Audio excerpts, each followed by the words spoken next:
recording. Oh no. It has been recording for ages. Has it? And then it goes, Hannah, Faye. Yeah. Hi everyone, welcome back to the Open and Broken series. This is part 3. If you haven't watched part 1 and 2, I will link them down below. I've done one with my dad and my best friend Jordan, and now we're here with Ian, and this is his wife Meg. She's going to be sitting over here. You'll hear her occasionally, so I wanted to introduce you to her. Hang on.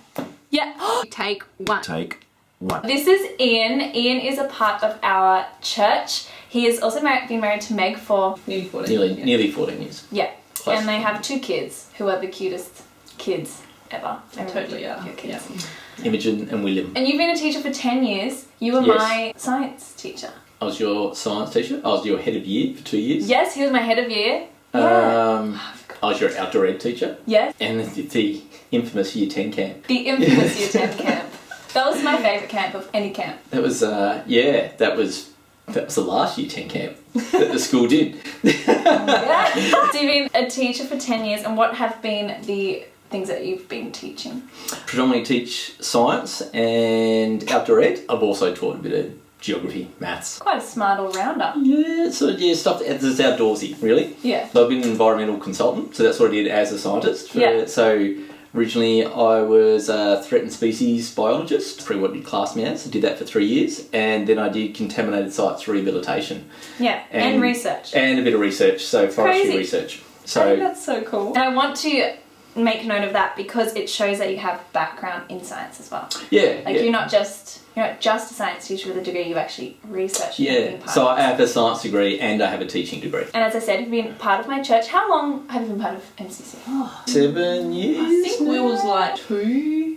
He's now. Yeah, he was 9. really little. He was He in was so creche. cute. Yeah. Yeah, so- 6 or So Will must be 6 or about 7 Must be about years. 7 years. Yeah. Yeah. You're also a photographer. Yes. And so I'm putting some photos in. I've done work with Ian. He got me out of retirement because I was in modeling retirement. You're really good. Thank you. I want to publicly say that. Cool, thank you And very I'm much. very impressed with how far he's come in the short amount of time he's been doing photography. So follow his Instagram. We'll put it here. I've got Ian onto the series because...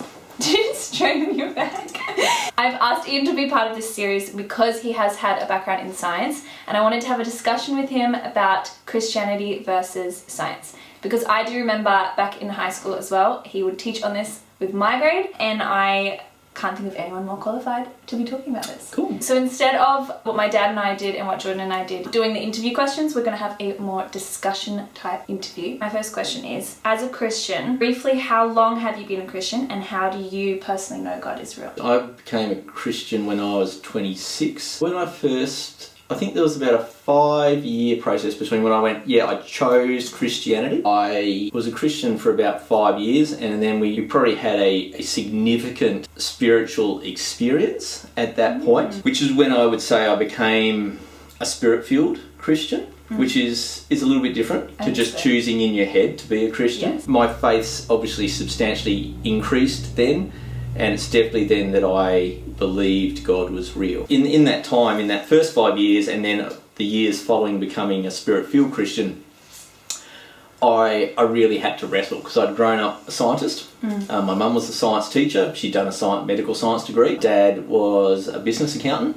And eventually went on to become a CEO. So I come from a fairly logical, analytical family. When I became a Christian, I actually had to get to a place where I had to throw out the previous 26 years or 26 to 30 years of my life and go, okay, what does this look like now?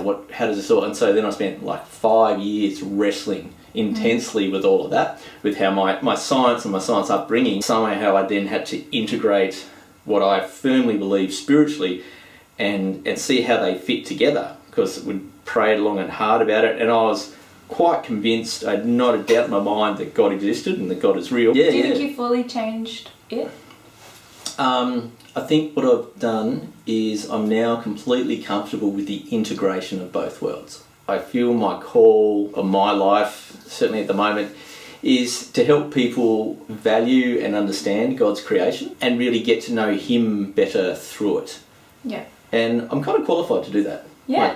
I firmly believe, from a science perspective, particularly for me, you can really appreciate and get to know God better through His creation. If you did a painting or you created something, you kind of pour something of yourself into it, like whether it's like Meg's paintings or particularly what I try to capture in my photography or other people like Sarah's paintings and things. When you create something, you put something of yourself into that.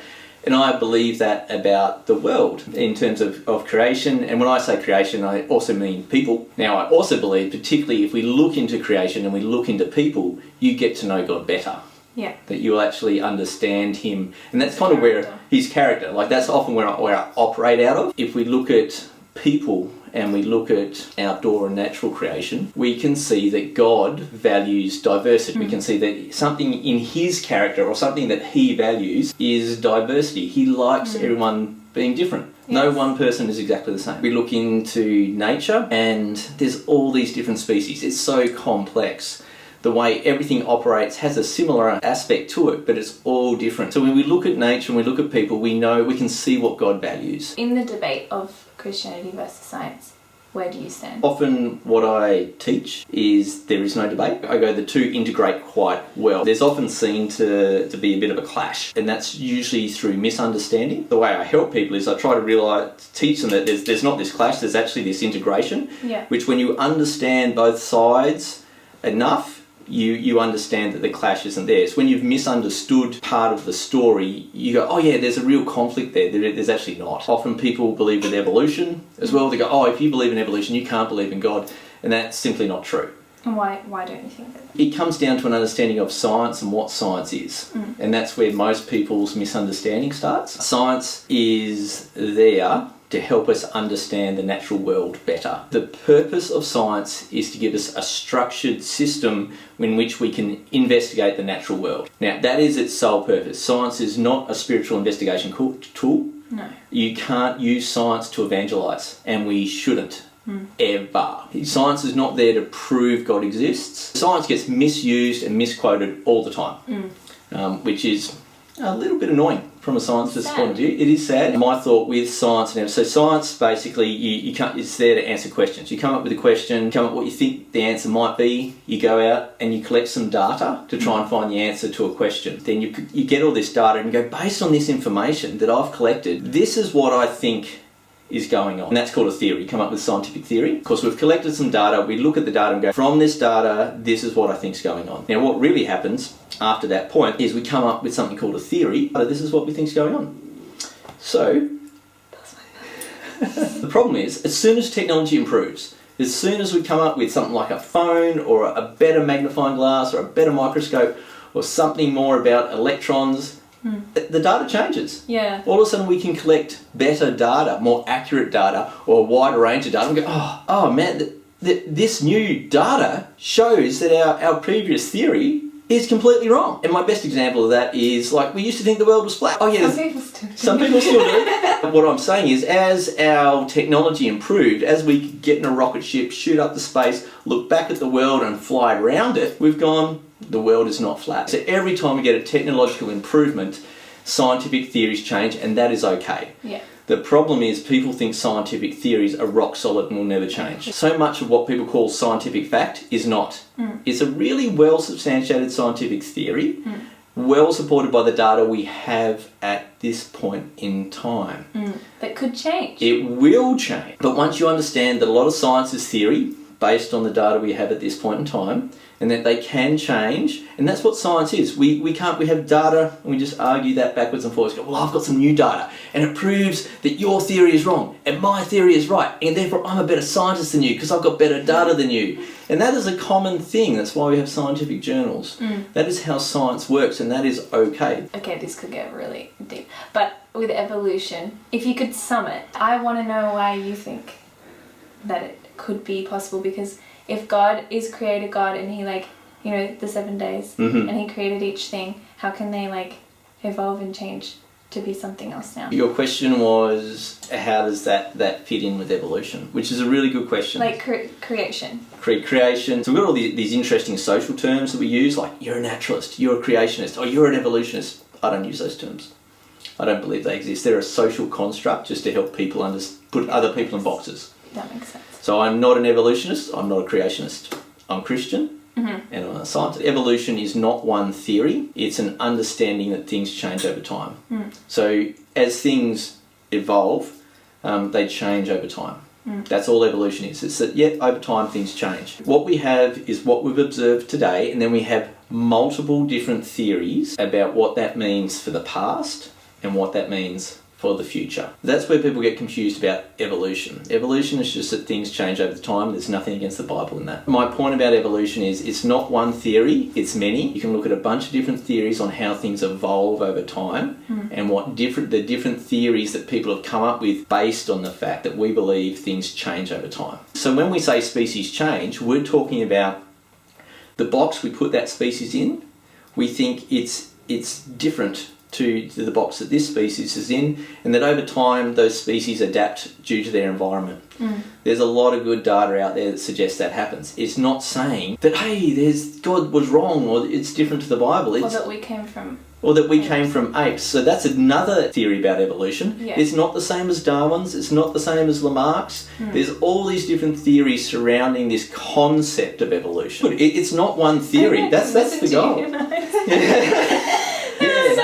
Science lesson. Yeah, I'm like, wow, this is actually really interesting. And there's nothing in the Bible that says things don't adapt. God made a really dynamic world. We know that. Look, he's got volcanoes going off, he's got earthquakes happening, things like tsunamis going on. The world is dynamic, and it's meant to be. It is amazing. The passion oozing out of this man right now. And I'm like smiling, but then I realize I'm smiling, so I'm trying to stop. And I'm really smiling because I appreciate passion in people. Do you think someone can base their beliefs on just science? I've just been marking a bunch of essays on this, actually. Well. People who do not have a spiritual belief at all, or a faith in God and Jesus, tend to, they have something missing that they're looking to fill, and they will try to fill that in science.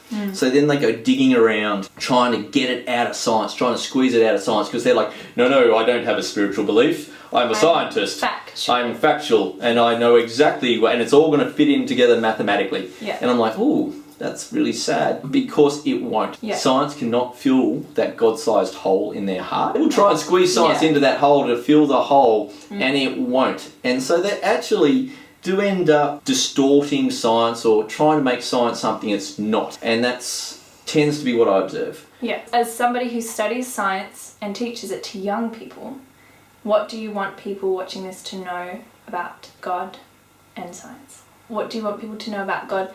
Okay, in the context of science. There, I've worded it perfectly. I think, to sum it up quickly, I would go, I don't want people to think there's a conflict between God and science, because there isn't. Yeah, the main thing I would want Christians and non-Christians to know that there's no conflict, and that if they believe there is a conflict occurring, I'd want them to be open-minded enough to go, maybe I don't understand the full story, and that I should try and investigate a bit further, because there's this dude on YouTube that said there's actually no conflict, and that there's actually a bit more to the story than that. Yeah. And it's easy to believe, because you definitely have scientists going, there's a conflict, and Christians are lunatics, and then you have Christians on the other side going, they're evil, and the scientists are saying this, and it's simply not the case. Yeah. And so we actually have misinformation on both sides of the fence. So that makes it very confusing. Yeah. I guess I can happily sit on both sides, and invested years into looking into this as a scientist and as a Christian, and all I actually got revealed to me was there is no conflict. We actually just need to be patient and understanding about what each is, and recognise that everyone's trying to work this out too. And I kind of hope that people would go, oh, I know these things fit together, I just need to take the time to look into that. That is the video. I've got Meg back because I love her.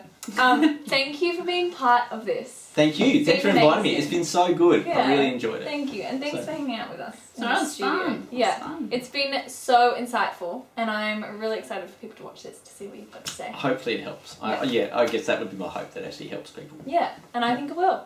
So if you liked it, don't forget to put a thumbs up, but go follow all of Ian's links down below as well, his Instagram and YouTube and what else.